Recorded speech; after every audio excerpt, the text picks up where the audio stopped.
деҳаи лучоби боло дар ҳамин мавзеи хушманзари тоҷикистон яке аз сарояндагони маъруфи ҳамосаи Гуруғлӣ Азизбек Зиёев зиндагӣ мекунад. ӯ шогирди устоди Гуруғлӣ Ҳикмат Ризо мебошад. Азизбек солҳои зиёд даҳҳо достонҳои қадимро барои мардум тарғиб мекунад. борҳо дар сафарҳои хориҷӣ Парижу Москав, Женев, Теҳрон, Боку назокат ва ҳикмати ҳамосаи ҳазорсолаи тоҷикиро ба оламиён шинос намудааст. имрӯз низ чун одат Азизбек дар ҳалқаи дӯстон ва хурду калони деҳааш ҳамоса мехонад.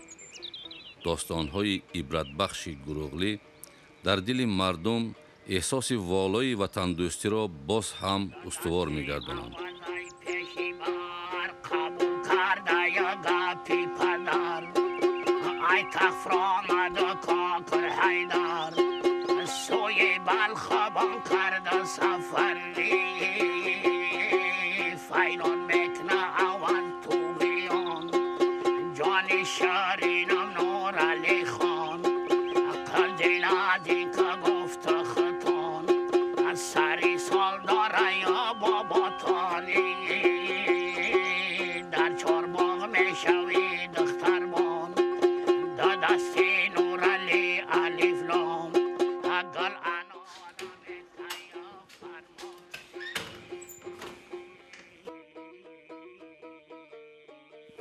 Guruguli hanızlar kabuta mekobam.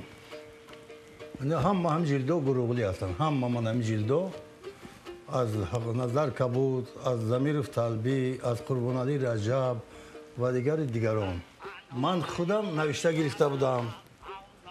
شخصا خودم در خانه اش رفته زندگی میکردم و از اون نوشته گرفتم. 30 داستان. من هم 30 داستان من در همینجا در 3 جلد هست من. خب اون جریان نوشته گرفتن ما بسیار عجیب بود. ما روز کار میکردیم، از هر تا بیگاه کار میکردیم. هر شب در هر جا توی میشد، معرکه میشد، فقط گلگلی خانه میبردن. چون که وای تا سحر میخواند. از همین نماز شام سحر میکرد تا سحر میخواند. مردم میشتند. ما نقشه داشتیم که کتاب ترتیب میتیم، نشر رو بردن میتیم و شو میکنن. داستانی Гуруғлӣ خب معلوم است که یک سلسله خیلی زیادی داستان ها هست. سلسله داستان اپیزودهای زیاد دارد. همین از چی سر میشد؟ اولی داستان از تولد Гуруғлӣ. یعنی قصه اساسی از تولد Гуруғлӣ سر میشد. میتونیم حاضر گوش کنیم همین اپیزودی تولد Гуруғлӣ.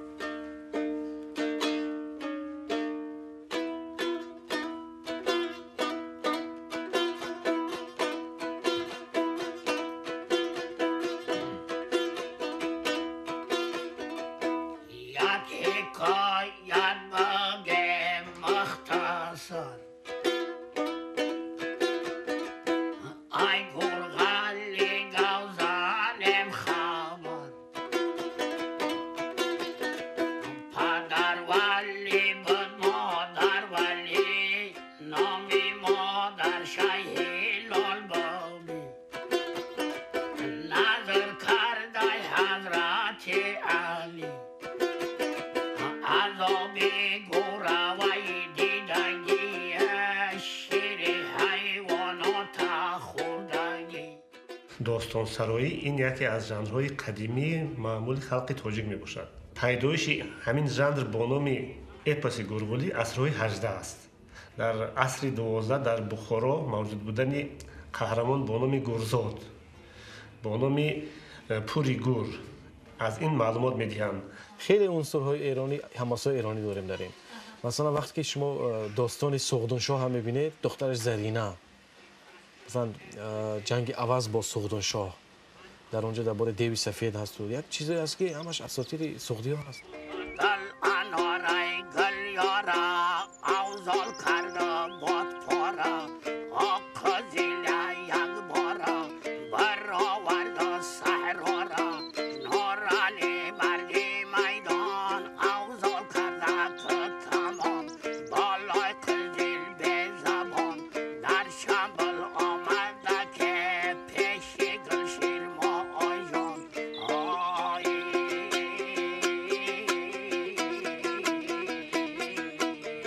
пеш аз ҳама бояд мо гӯем ки мотиви ҳамин мазмуни ҳамин худи гӯем ки достонҳои Гурuguli яъне нафаре ки дар гур зода шудааст. номи қаҳрамони асосии достон дар миёни гӯяндагони мо дар миёни гурugулисарои мо ҳамчун Guruguli яъне гур агар гӯем ки оромгоҳ бошад ғул як нафаре ки аз ин ҷуса дар гур таваллуд шудааст. вақте ки мо мегӯем ки паҳлавон дар гур таваллуд шуд мо ин чизе ки имрӯз гурugулисароҳо ҳам таъкид мекунанд баъзе муҳаққиқоям бояд мо ина аз нигоҳи имрӯз баҳо натиҳем. ин як чӣ мегӯянд як модели устуравӣ аст. дар гур таваллуд шудани қаҳрамон хеле қадим аст. ҳанӯз дар давраи митроизм митро дар зери замин таваллуд шудааст, дар ғор таваллуд шудааст. Guruguli дар чамбули мастон зиндагӣ мекард, яъне ватани асосии чамбули мастон буд ва вақте ки калон мешаду гӯям ки ба воя мерасад подшоҳи ҳамин мулк буд. Guruguli дар мо як паҳлавоне аст ки дар гур таваллуд шудаасту подшоҳӣ мекунад. дар мо як андоза ба ҳамон образҳои суннатии подшоҳон мисли Кайковус аст ки бештар паҳлавонӣ намекунад дар тоҷикӣ. Guruguli бештар шоҳ асту ҳукмронӣ мекунад. مگن در چنبله یک نامی او هستی آواز خون بچه کریم خونه پادشاهی گفته که خانمون مایدت زیدش از سلطان آورده گابری در چنبله امیر بگذر آواز کرده یا پیسر سراغ آمدم ادادر شاه مای بلندی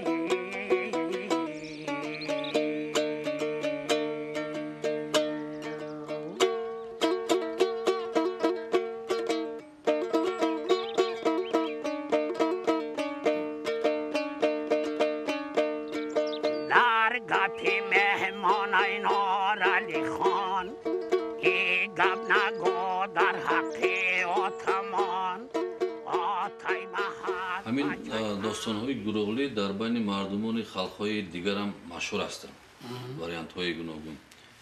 аммо олимон муайян карданд ки дар ҳамаи дигар достонҳо қаҳрамон Guruguli аст. қаҳрамони асосӣ яъни достон дар бораи Guruguli мерад.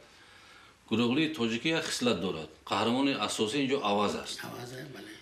ҳамин дар тамоми ҷо баса ба он шади мисол қаҳрамон Guruguli қаҳрамони достон ба номи Guruguli не ки қаҳрамон гуфти шумо аваз аст. қаҳрамонӣ ҷанг мисол ҳамин мубориза бо душманон ба чизо ба забораи чамбул меомадагӣ ҳама ин корнамоиҳои аваз аст. дар силсилаи достонҳои мо дар марказ аваз меистад. номаш аваз аст, аммо ин тақрибан ҳамон рисолате ки Рустам дар шоҳнома дорад дар анавин ҳамосаҳои тоҷикӣ аваз дорад. яъне ҳимоятгари ватан аст, ҳимоятгари чамбули мастон аст.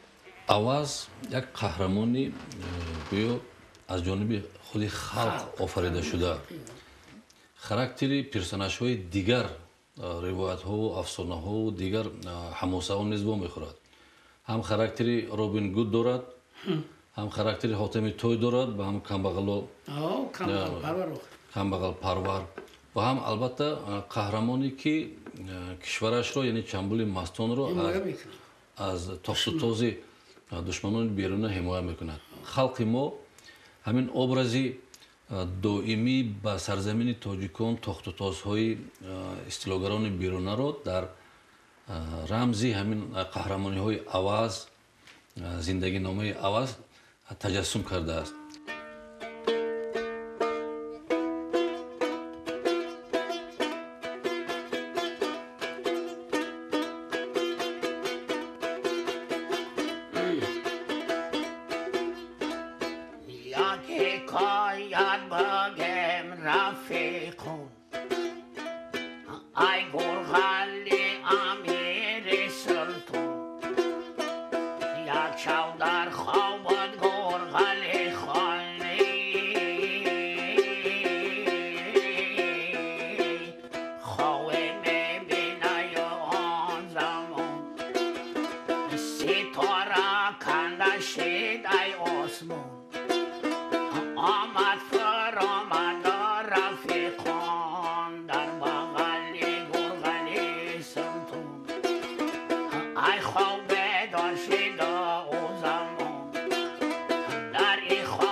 آمدم سحری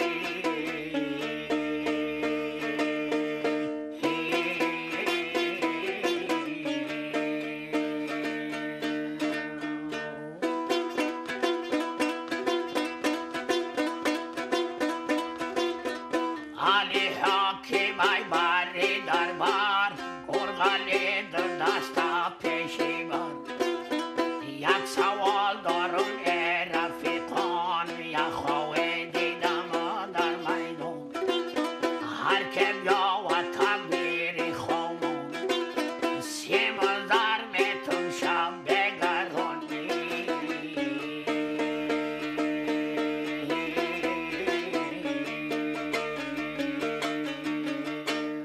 خصوصیت همین گروغلی توجیک در آن است که داستان از اول تا به آخر از جانب گوینده سراییده می شود توسط ساز موسیقی دوتار دنبره دوتار میدان و دیگر خصوصیتش که طریق گلویی سراییده می شود یگانه در موسیقی عنعنوی توجیک یگانه ژانر موسیقی ادبی است که طریق گلویی سراییده می شود. در این داستان صدها اپیزودهای قهرمانهای قدیم صدها لحظه ها از حیات اجدادان ما ثبت شده است. مردم میدونند که گروغلی فقط شفاهن یعنی از دهان به دهان از سینه به سینه گذشته آمده است طریق خطی ندارد یعنی تنها سرایندگان. حماسه گروغلی زیاده از 700,000 بیت را در بر میگیرد. استادان بزرگ گروغلی همین بیت ها را از یاد میدونستند با یک دوتار یک استاد همین داستان رو میسراید. همین شما چقدر جور میکنید؟ جوری دوتار یک بار نشون دید؟ جوری ما هم بسیار جوری بلند میکنم جور. با کوارتا؟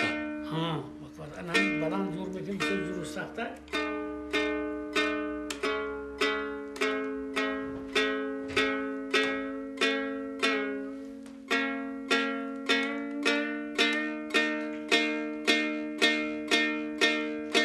همه استادای گروغلی با جوری کوارتا میخونن؟ نه همش نمیتونم خوندم. این با این جور فقط حکمت رضا میخونم ما میخونم. دیگر اونا با جوری پستر؟ پستر. یعنی دوتار بلند جور نمیکنن؟ بلند جور نمیرسه آواز خودشون نمیرسه. این ما استاد میگفت که مثلا ما همین اولی که در پیش نوروز جمعه احمد در سری خسرو مشق کردم همین جوری مرا دو چندم بلند کرد.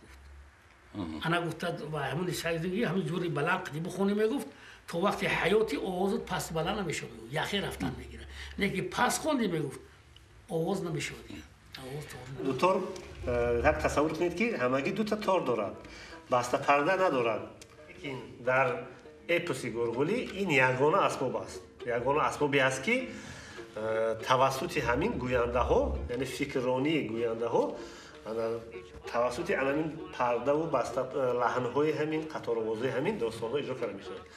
بعضی گوینده آواز بست دارن بعضی تمبر آوازشون تنر هست یعنی امکانیت همین آواز و امکانیت دوتار در آن هست که از 4-5 پرده زیاد مثلا اگر گوییم که از نوت دا سر کنن آنها دو ری می فا در 4 پرده زیاد رفته میتونن و با بازگشت میکنن به پرده اصلی چون که امکانیت آوازی با همین طرز گلو فشرده امکانیت نمیده که با نوت‌های بلند روند. شنوندگان و مردم تاجیک میدونند که داستان‌ها خیلی از جهت حجم کلان هستند، بزرگ هستند و سالهای پیش این داستان‌ها در مدتش 8-10 ساعت شبانه روز بعضا یک شبانه روز اگر این داستان به انجام نمیرسید از جهتی بگیم که حجم کلان بود در شبانه روز دیگر میگذاشتن توقف میکردند. یک اختیار چون که وای خودش تنها ایجاد میکند خودش مینوازد خودش میسراید. خمیده جنبان جنبان قد خیم چمور چمیان لو پستا گوهر دندان سقی بنشی دندان شرفای سقی در آسمان اگر او را میدیدی خودش باد راحتی جان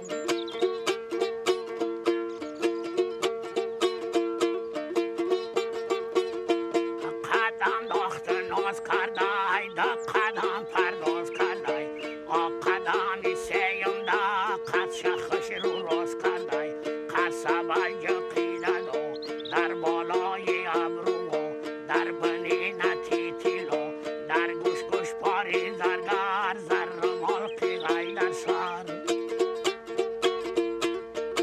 من میخواستم شما گویید که همین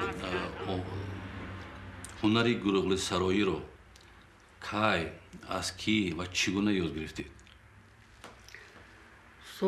هنری گروغلی سرایی رو من از سنی 16 سالگی قدم 16 بودم من پیش روسیگه ما 6 سالگیم دیطور نواخته میتونستم همین سنی 16 سالگیم یک روز همین آهنگوی همین گروغلی رو نواختم بعد گفتم یک همین یا هی بگم یا چی خیلی میشه باشه هی یعنی چی؟ هی معنی که هم گروغلی رنگ استاد حکمت دوری ما همین هی کشیدم چامون گروغلی گفتم با هی کشیدم که آوازم شید همین خیلی خودم معقول شید در 16 سالگیت باید جوره داشت اون پیشم داشتی که فتکا میگفتن ای با خدا رنگی بابی حکمت خوندی گو آوازی هم گروغلی خون شد انا همین جا بعد همین چیز استاد یک روز آمده مرا همین گفت فهمید بگی دیتور گفت خیلی تو رو گرفتم مشق گروغلی تو با مشق گروغلی کردم و بخونه که گروغلی بخون شرم کردم اول دیگه جنجال کرد خیلی میترسید حرمت میکردیم اون سفید استادا بعد هم یک چوربای دروبایی خوندم با همین آوازم با آهنگ گروغلی کردیم گروغلی تشکیل گفت که پگاه سحر گفت دیگه در شوگی دیمه حافظ گروغلی حافظی رو پرتو بوده گروغلی رو میگیری هر یک استاد گروغلی خون مکتب اجرا کنندگی خود رو داشت مکتب تدریسی استاد شاگرد عمل میکرد این یک مکتب آدم و آدمگری مثلا اونها وقتی که در نزد استاد میخوندن 5 سال 6 سال تا 10 سال در خانه استاد میسودن همراه استاد زندگی میکردن در کار روزگار استاد یاردم میکردن استاد همراه خود اونها رو به سفر هنری گویم از یک دهه به دهه دیگه میبرد این یک مکتب است یک مکتب بزرگ است که مثلا گویم همراه استاد برآمد کرده در حالتهای گوناگون استاد اشاره میکرد مثلا استاد حکمت ریزا اشاره میکرد و یک اشاره از بیگزویف دوام داستان رو میسروید استاد ما حکمت ریزا استاد حکمت ریزا نوروز جو محمد شاگرد بسیار داشت مصطفی شاگرد بسیار فیض الله میگن احسار وای بود بوری محمدی میگن کوبیش وای بود حلیم برهان میگن عزیز بود او بود شاگرداش به حد بسیار مصطفی همین گونه سنت‌های رایج بودند که جوانان شب‌ها نشسته در مسجدها در علاوخانه‌ها در مهمانخانه‌ها نشسته مخصوص می‌کردند خب علاوخانه این یک جای جمعیتی مردمی دهات است در برابر مسجد در دهها علاوخانه بود مخصوصا در همین وادی رشت در خراتگین زیاد بوده است و این خاص شهرها نیست در دههای کوهستان بود علاوخانه که شب‌های زمستان برای خاطر که شب‌ها دراز بودند گلخن می‌افروختند جای دودکش بود آنها آمده می‌نشستند هر شب مثل یک برنامه داشتند و حتما گروغلی سراها از دههای گوناگون مهمان می‌شدند در علاوخانه‌ها شروع می‌کردند بعد از این نماز خفتن تا نزدیک به صبح علاوخانه یک مکان اجتماعی بود مکان جمع‌شوی مردم بود مکان فرهنگی بود سال‌های 50 شاید باشد تا سال 60 فعال بودند در ناحیه‌های کوهستان کشور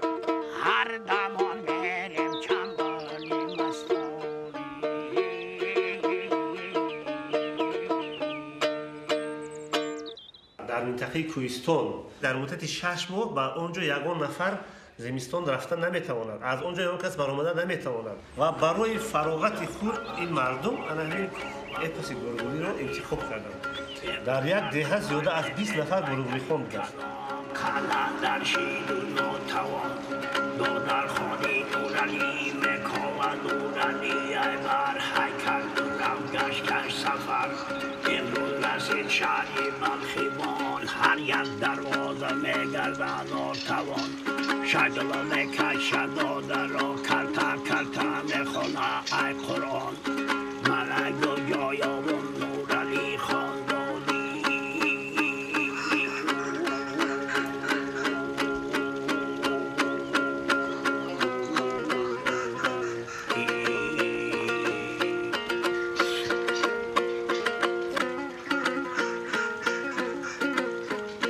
نمردی گفت شای پهلوان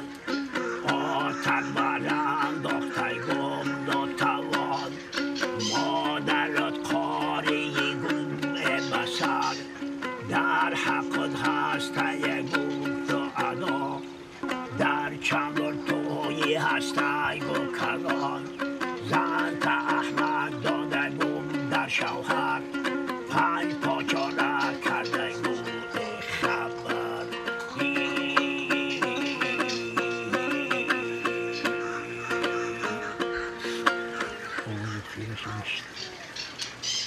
آوازم خیلی شد و خدا همین بگم همون موکش که یاش در همین حال اجاب بندی هاش در همین دردکا گریه میشه خدا یکم به حالت نمیگم آدم این فهمت تحصیلش میکنه آدم این فهمت چی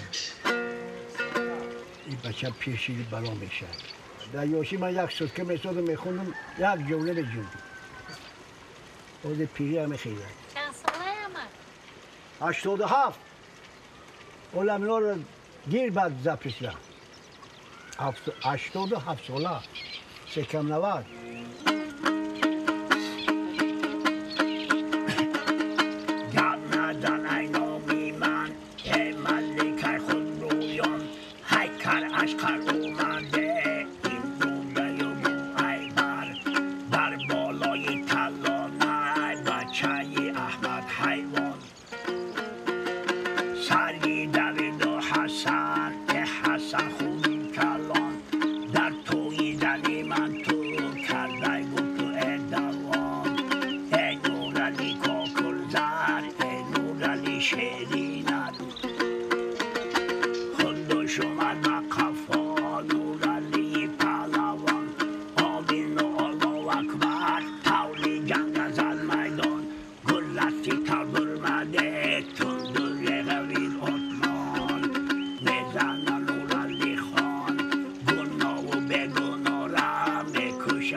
بسالی من رسیه ای کودکو و خودتان خوش آمده یا جانا خوش آمده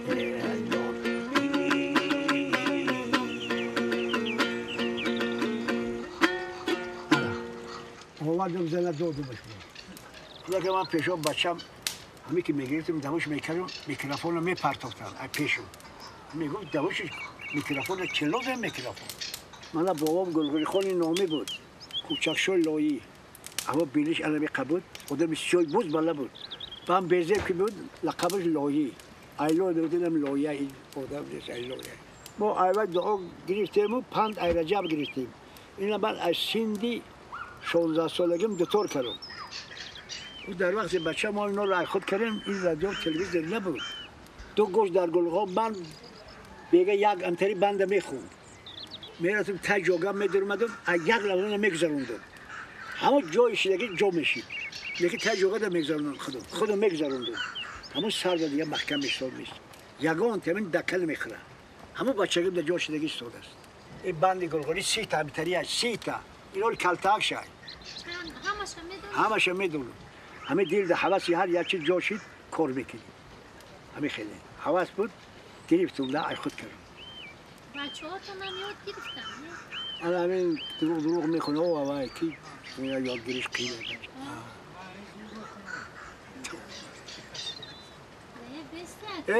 همه حکمت رو در من قول شید و بردنش 100 سالگیش گویا که جشن گرفتم او وقت گلغولی خان بود یک 8 نوت بدن همش مرد چینه بود و همین تبوندنش به پشت روز نمیپوید رجب اما گفت حاتم اومد است من اول سلام نکردم به اوای ندیده باش اومدگی ای گفت 4 دان اوای خونه من گفت گوش کنم بس 4 دان گرفتم خود و بعد خدا کرد من دروغ نمیگم همین تو زد انا تو زد ای اتنگ کجا مرده بدی گفت من مرده بدم طوری نگشتم روی دنیا من 25 سال بودم شخصیات تای زمین در کار کردم نه بر بدم زنده شدم ما مرده بدیم در تای زمین اگر گفت 1 سال در من شاگردی میکرد رجب اما گفت این عملم خالی بود است گفت او عضوی نگفت انا گلغولی خان گفت یکی رایون طلب کرد مکتب کشیم درس دید نمیکنم گفتم را مکتب کشو من آدم بعد جمع میکنم اسباب تبرمون کتاب و دفتر چی من گفتن میگیرم و اونجا نوشتن میگیرم یک بند دو بند که من نوشتم دادم اینجا با پند دادن میگیرم دو تو را یاد بیتیو به دهن میگم شون انا میشوان گلغولی خان اولی بغداد کلم همه کله بابی لیل رو باریه اولی اگر نمارم تا صده میخونم و جوانا اگر 3 نفر من مقله یکی همه رادیو و تلویزیون اینا را دست برآورد همه تلوسه دارن نمیتونن گریته من اول پیش من نمیتونم برای چی آخونه؟ این کسبی هست که سطح این حرمت میکنه آدم اینا نمیفهمن همین کسبی باباگی ما از دست نروه کسبا کسبای خوب بدن یکی هر شدن از دست رفت